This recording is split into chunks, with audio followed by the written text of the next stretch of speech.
Hello, dear students.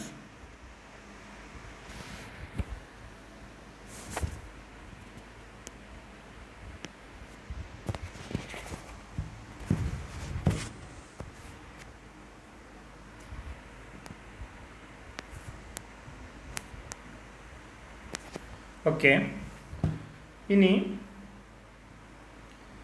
Role of government. ഇതിന് മുമ്പ് നമ്മൾ ഡിസ്കസ് ചെയ്തത് role of investment in Keynesian economics ആണ്. അത് നമ്മൾ സംസാരിച്ചു. ഇൻവെസ്റ്റ്മെൻറ്റിൻ്റെ പ്രാധാന്യം എത്രത്തോളം ഉണ്ട് കെയ്നീഷ്യൻ ഇക്കണോമിക്സിൽ എന്നുള്ളത് ഡിസ്കസ് ചെയ്തു. ഇനി we are going to discuss role of government. ഇനി ഗവൺമെൻറ്റിൻ്റെ റോൾ എന്താണെന്നുള്ളതാണ് കെയ്ൻസ് എന്താണ് പറയുന്നത് എന്നുള്ളതാണ് നമ്മളിവിടെ നോക്കുന്നത്. Okay, Keynes argued that government should use its power to tax and spend in order to influence the business cycle.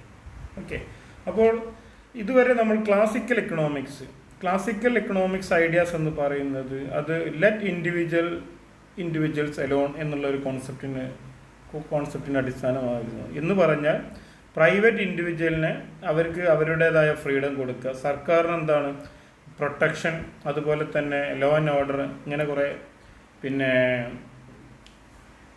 Maintain ചെയ്താൽ മതി. ഇങ്ങനെ കുറേ കാര്യങ്ങൾ മെയിൻറ്റെയിൻ ചെയ്താൽ മതി.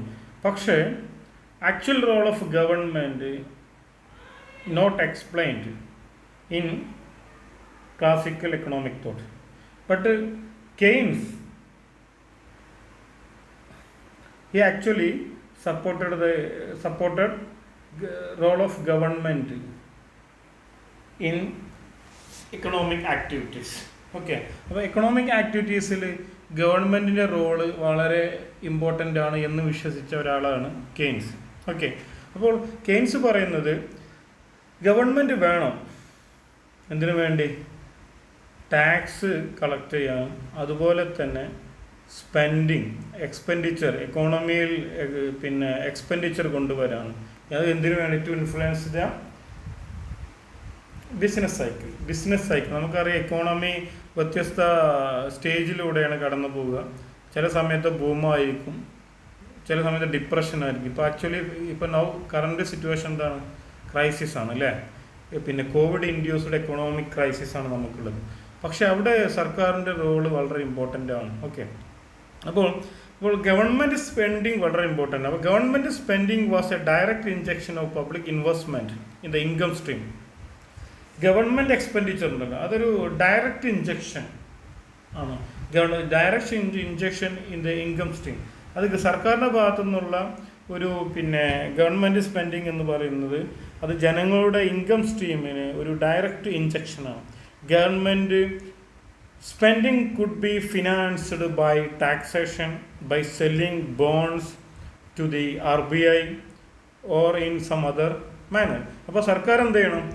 പബ്ലിക് സ്പെൻഡിങ്ങിന് വേണ്ടി അല്ലെങ്കിൽ ഗവൺമെൻറ് സ്പെൻഡിങ്ങിന് വേണ്ടി സർക്കാർ എന്താണ് ഫിനാൻസ് എങ്ങനെയൊക്കെ കണ്ടെത്താം? ഓക്കെ, ത്രൂ ടാക്സേഷൻ, അല്ലെങ്കിൽ ബൈ സെല്ലിംഗ് ബോൺസ്, കടപ്പത്രം വിറ്റ് നമുക്ക് വാങ്ങാം. അത് അല്ലെങ്കിൽ സം അതർ മാനർ. എങ്ങനെ ഇനിയിപ്പോൾ കടമെടുക്കാം?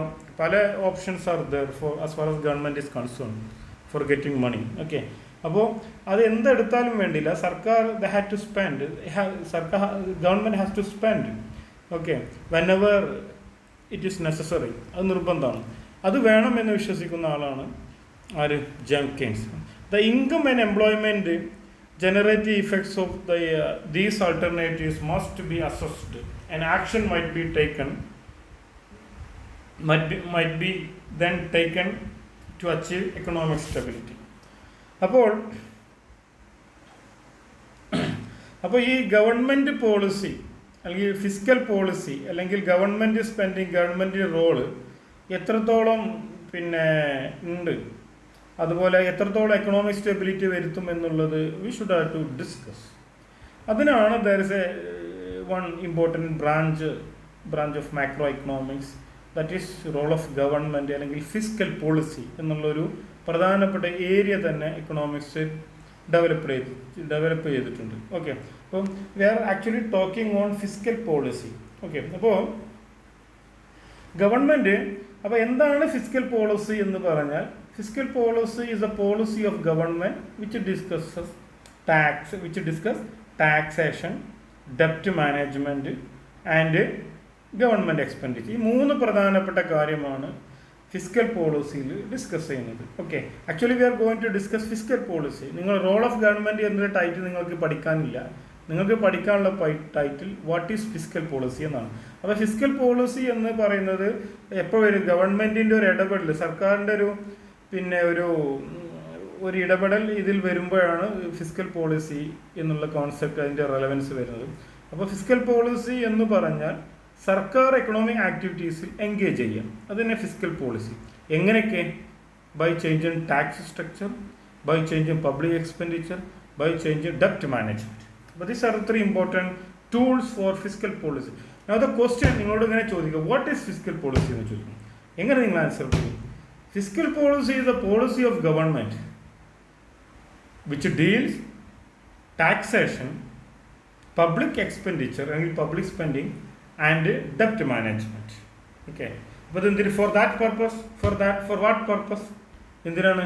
ടു അഡ്ജസ്റ്റ് എംപ്ലോയ്മെൻറ്റ് അല്ലെങ്കിൽ അൺഎംപ്ലോയ്മെൻറ്റ് പ്രോബ്ലംസ് സോൾവ് ചെയ്യാൻ വേണ്ടി, price stability, aggregate demand, okay, etcetera. അപ്പോൾ ഒരുപാട് കാര്യങ്ങളുണ്ട്. എക്കണോമിക് സ്റ്റെബിലിറ്റി കൊണ്ടുവരിക എന്നുള്ള ലക്ഷ്യത്തോടു കൂടെ ടാക്സിൽ ചേഞ്ച് വരുത്തുക, ഗവൺമെൻറ് എക്സ്പെൻഡിച്ചർ ചേഞ്ച് വരുത്തുക, അതുപോലെ തന്നെ ഡെപ്റ്റ് മാനേജ്മെൻറ്റ് നടത്തുക. ഇത്രയും കാര്യങ്ങളാണ് ഈ ഗവൺമെൻറ് ചെയ്യേണ്ടത്. ഇതിനെ പറയുന്ന പേരാണ്, ഇങ്ങനെ ചെയ്യുകയാണെങ്കിൽ ആ പോളിസിനെ പറയുന്ന പേരാണ് fiscal policy. Okay, the level of economic activity is influenced by the change in the government expenditure taxation. സർക്കാരിൻ്റെ സ്പെൻഡിങ്ങും ടാക്സും നമ്മുടെ എക്കണോമിക് ആക്ടിവിറ്റിയെ സ്വാധീനിക്കും. Fiscal policy was popularised by Keynes during the depression of the 1930s. 1930കളിൽ ഉണ്ടായ great depression ഉണ്ടല്ലോ, ആ സമയത്താണ് ഈ ഫിസ്ക്കൽ പോളിസിയുടെ ഒരു ഇമ്പോർട്ടൻസും പ്രാധാന്യവും വരുന്നത്. അത് കെയ്ൻസ് ആണ് കൊണ്ടുവന്നത്. അപ്പോൾ ഫിസ്ക്കൽ പോളിസിയുടെ സപ്പോർട്ടറാണ് ജെയിം Keynes.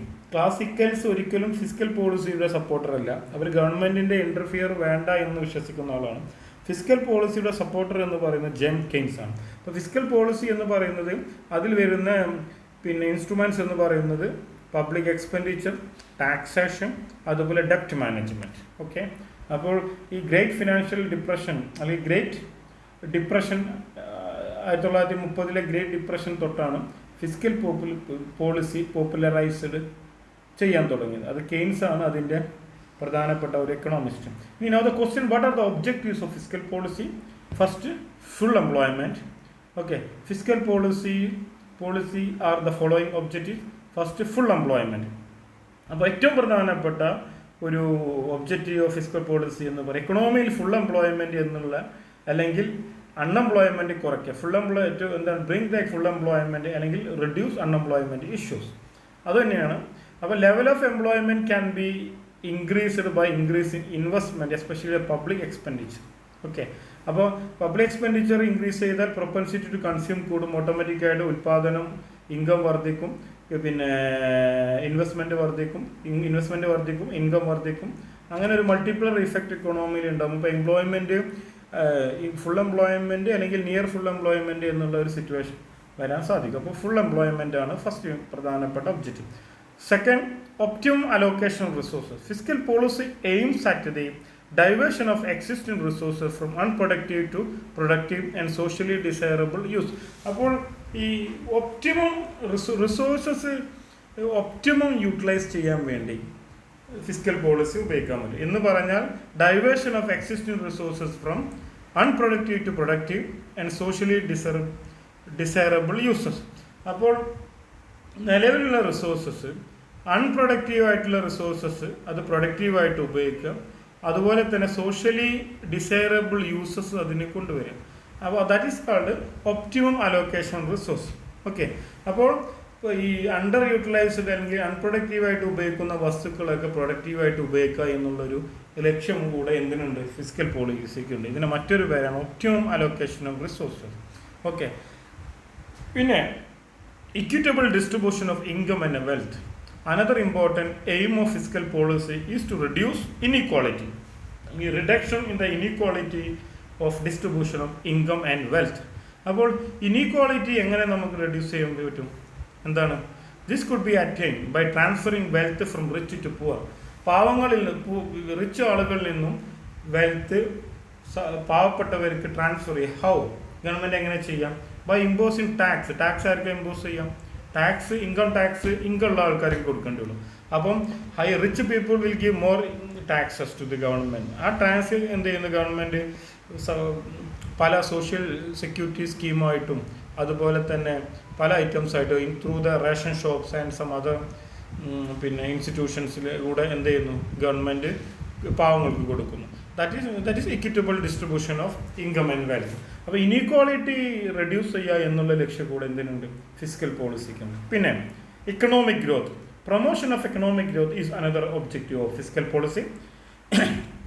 This can be attained by increasing the rate of capital accumulation through the public investment. സർക്കാർ കൂടുതൽ ഇൻവെസ്റ്റ് ചെയ്യുക, എക്കോണമിയിൽ കൂടുതൽ ഗവൺമെൻറ്റിൻ്റെ ഭാഗത്തുനിന്ന് പിന്നെ ബേസിക് ഇൻഫ്രാസ്ട്രക്ചറിലും അതുപോലെ മറ്റ് ഇൻവെസ്റ്റ്മെൻറ്റും ഇൻക്രീസ് ചെയ്ത് ഓട്ടോമാറ്റിക്കലി എന്തുണ്ടാവും? ഗ്രോത്തിനുള്ള ഒരു പാത്ത് ഉണ്ടാവും. ഗ്രോത്തിനുള്ള ഒരു ബേസിക് ഇൻഫ്രാസ്ട്രക്ചർ അല്ലെങ്കിൽ പ്രൈവറ്റ് സെക്ടേഴ്സിന് അവരുടെ എക്കണോമിക് ആക്ടിവിറ്റീസിൽ ഇഫക്റ്റീവായിട്ട് എൻഗേജ് ചെയ്യാനുള്ള ഒരു പ്ലാറ്റ്ഫോം സർക്കാർ ഉണ്ടാക്കി കൊടുത്ത് എക്കണോമിക് ഗ്രോത്ത് ഓട്ടോമാറ്റിക്കായിട്ട് വരും. ഓക്കെ, അപ്പോൾ promote economic growth is another important object. പിന്നെ price stability. Protecting the economy from inflation is another objective of fiscal policy. Inflation, പണപ്പെരുപ്പം നമുക്കറിയാം. പണപ്പെരുപ്പത്തിൽ നിന്നും പിന്നെ എക്കോണമിയെ പ്രൊട്ടക്റ്റ് ചെയ്യുക എന്നുള്ള ലക്ഷ്യം കൂടെ എന്തിനുണ്ട്? പിന്നെ ഫിസ്ക്കൽ പോളിസിക്ക് ഉണ്ട്. ഓക്കെ, അപ്പോൾ ഇൻഫ്ലേഷൻ അത് high rate of inflation is harmful to the economy. അത് ഭയങ്കര ഡേഞ്ചറാണ് എക്കോണമിക്ക്, ഹൈ റേറ്റ് ഓഫ് ഇൻഫ്ലേഷൻ. ഇനി what are the important instruments of fiscal policy? നമുക്ക് ഓൾറെഡി നമ്മൾ പറഞ്ഞു മൂന്ന് പ്രധാനപ്പെട്ട ഇൻസ്ട്രുമെൻറ്റ്സ് ആണ്. 4 ഉണ്ട്. സേവിങ് അതിൽ കൊടുത്തിട്ടുണ്ട്. പക്ഷെ അതിൽ കോമൺ ആയിട്ട് ഇക്കണോമിക്സ് ടെക്സ്റ്റ് ബുക്കിൽ സൈറ്റ് ചെയ്ത് 1 ഗവൺമെൻറ് എക്സ്പെൻഡിച്ചർ, 2 ടാക്സ്, 3 സേവിങ്, 4 ഡെപ്റ്റ് മാനേജ്മെൻറ്റ്. അപ്പോൾ ഈ ഗവൺമെൻറ് സ്പെൻഡിങ്, ടാക്സസ്, ഡെപ്റ്റ് മാനേജ്മെൻ്റ് ആണ് കോമൺലി സൈറ്റ് ചെയ്യുന്നത്. സേവിങ്സും അതിൽ വരുന്നതാണ് ഈ ടെക്സ്റ്റ് കൊടുത്തത്. അപ്പോൾ major instruments of fiscal policy are government spending. Public expenditure stimulate employment, output, income, aggregate demand and economy. അപ്പോൾ എല്ലാ എക്കണോമിക് ആക്ടിവിറ്റീസിനും ഒരു പോസിറ്റീവ് ഇൻഫ്ലുവൻസ് ആണ് ഗവൺമെൻറ് സ്പെൻഡിങ് ഉണ്ടാക്കുക. ഓക്കെ, അപ്പോൾ എങ്ങനെയൊക്കെ what are the important government spending, what are the important area priority items of government spending? ഏതൊക്കെ? ഒന്ന് പബ്ലിക് വർക്കിൽ പിന്നെ ഇൻവെസ്റ്റ് ചെയ്യാം, relief expenditure, subsidies, transfer payments and social security benefit. These are some of the area which are commonly focused by all governments. പിന്നെ second important instrument of fiscal policy is taxes. Taxes determine the size of disposable income in the hands of people.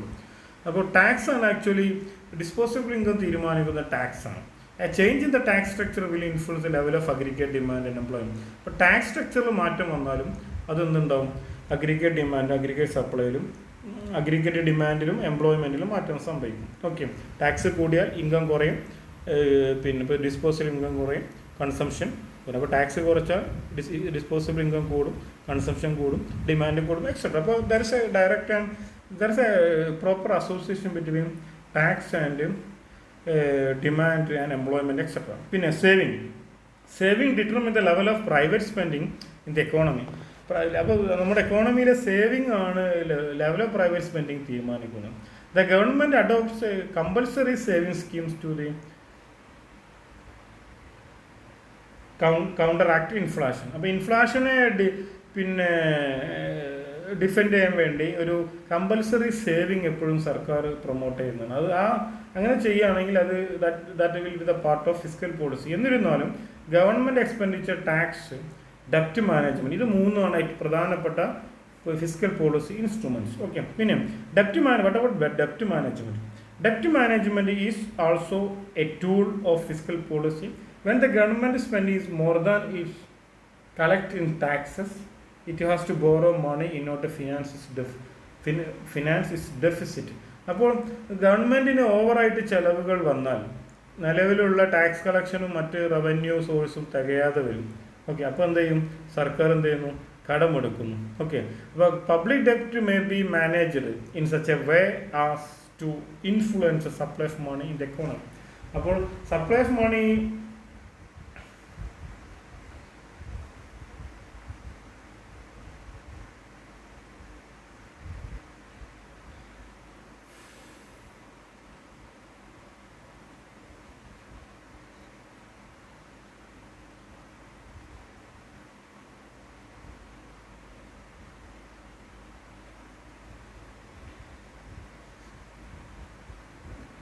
അപ്പോൾ public ഡെപ്റ്റ് എന്താണ്, നമ്മുടെ supply of മണിയെ influence ചെയ്യുന്ന രൂപത്തിൽ manage ചെയ്തിരിക്കണം. അതൊക്കെ സർക്കാരിൻ്റെ ഭാഗത്തു നിന്നുള്ളതാണ്. ഓക്കെ, അപ്പോൾ there are four important instruments of fiscal policy: government spending, taxes, savings and ഡെപ്റ്റ് മാനേജ്മെൻറ്റ്. ഓക്കെ, ഇനി limitations of fiscal policy. Fiscal policy may destabilise the economy. അപ്പോൾ ഫിസ്ക്കൽ പോളിസി പോയിന്റ് മാത്രം നോട്ട് ചെയ്താൽ മതി. ഇതൊന്നും ജസ്റ്റ് നിങ്ങൾ S ഒക്കെ ചോദിക്കുകയാണെങ്കിൽ ഒരു മാർക്ക് കൂടുതൽ സ്കോർ ചെയ്യാൻ വേണ്ടി മാത്രമാണ്. ഫിസ്ക്കൽ എല്ലാത്തിനും ലിമിറ്റേഷൻസ് ഉണ്ടാവും, അത് നമ്മളെല്ലാം മെൻഷൻ ചെയ്യാറില്ല. Fiscal policy may destabilise the economy. Okay. Second, excess government expenditure based on deficit financing can leads to excess aggregate demand. കൂടുതൽ കടെടുത്തിട്ട് നമ്മൾ ഫിനാൻസ് ഈ എക്സ്പെൻഡിച്ചർ ചിലവാക്കുക എന്നുള്ളത് അത് എക്സസ് അഗ്രിഗേറ്റ് ഡിമാൻഡ് ഉണ്ടാക്കുമെന്നാണ് പറയുന്നത്. Okay, അപ്പോൾ effectiveness of fiscal policy is limited when the taxation laws are subject to loopholes and there is a large scale tax evasion. അപ്പോൾ ഈ ടാക്സ് എവേഷൻ കാര്യങ്ങളൊക്കെ ഉണ്ടെങ്കിൽ ഈ ഫിസ്ക്കൽ പോളിസി അതിൻ്റെ ഇഫക്റ്റ് ലിമിറ്റ് ആയിരിക്കും. പിന്നെ അനദർ ലിമിറ്റേഷൻ ഫിസ്ക്കൽ പോളിസി ഇത് long implementation. അപ്പോൾ ലാഗ് ഉണ്ട്, ഫിസ്ക്കൽ പോളിസി ഇംപ്ലിമെൻ്റ് ചെയ്യുന്നത് ലാഗ് ഉണ്ട്. ഓക്കെ, അപ്പോൾ ദിസ് ആർ അപ്പോൾ ഇപ്പോൾ ടൈം ലാഗ് ഇമ്പോർട്ടൻ്റ് ലിമിറ്റേഷൻ. ഒന്ന് ടൈം ലാഗ്. അപ്പോൾ ചില കേസിൽ ഫിസ്ക്കൽ പോളിസിയുടെ ഇഫക്റ്റീവ്നെസ് ലിമിറ്റഡ് ആയിരിക്കും. പിന്നെ അഗ്രിഗേറ്റ് ഡിമാൻഡ് ചില സമയത്ത് എക്സസ് ആവും. പിന്നെ ഫിസ്ക്കൽ പോളിസി ഡീസ്റ്റാബിലൈസ് ചെയ്യും എക്കോണമി. പിന്നെ അപ്പോൾ അതുപോലെ തന്നെ അഞ്ചാമത്തത് fiscal policy is harmful to economic ഫ്രീഡത്തിന് അത് ഹാംഫുൾ ആയിട്ട് ബാധിക്കും. പിന്നെ കോമ്പൻസേറ്ററി ഫിസ്ക്കൽ പോളിസി, ഇത് വളരെ സിമ്പിളാണ്. കോമ്പൻസേറ്ററി ഫിസ്ക്കൽ പോളിസി എന്ന് പറയുന്നത് സർക്കാർ ആവശ്യമുള്ള സമയത്ത് നാഷണൽ ഇൻകത്തിൽ എന്തെങ്കിലും അതുപോലെ തന്നെ എക്കണോമിക് ആക്ടിവിറ്റീസിലൊരു ഡൗൺവേർഡ് മൂവ്മെൻറ്റ് ഡിപ്രഷൻ ഉണ്ടാവുകയാണെങ്കിൽ അത് കോമ്പൻസേറ്റ് ചെയ്യാൻ വേണ്ടി ഗവൺമെൻറ് ഫിസ്ക്കൽ പോളിസി കൊണ്ടുവരിക എന്നുള്ളതാണ് compensatory fiscal policy. Fiscal policy used by the government to counterbalance fluctuation in the national income and employment is known as compensatory fiscal policy.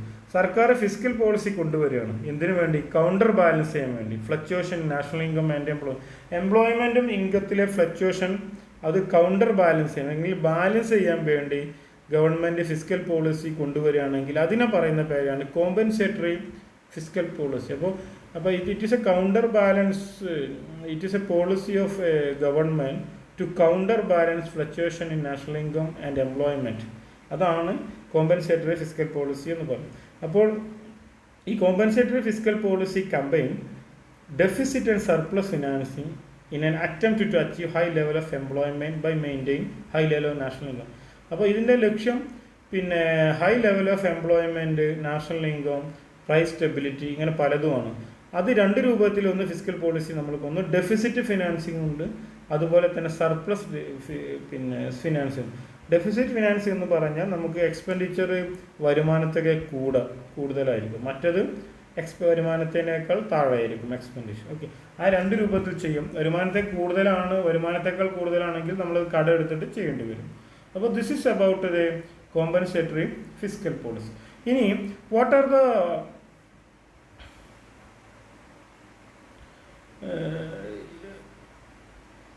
Role of fiscal policy? എന്താണ്, what is the role of fiscal policy in an economy?